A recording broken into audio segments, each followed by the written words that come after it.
नबी पाक अलैहिस्सलाम ने 3 चीजों का नाम लेके फरमाया ना अपने आप को बद्दुआ देना, ना अपनी औलाद को बद्दुआ देना, ना अपने माल को बद्दुआ देना।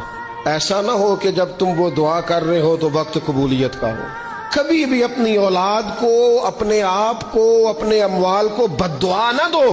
क्यों ऐसे जुमले बोलते हो? यानी गुस्से और जलाल में भी जब अपने बच्चे के लिए बात करो तो प्यार वाली बात करो।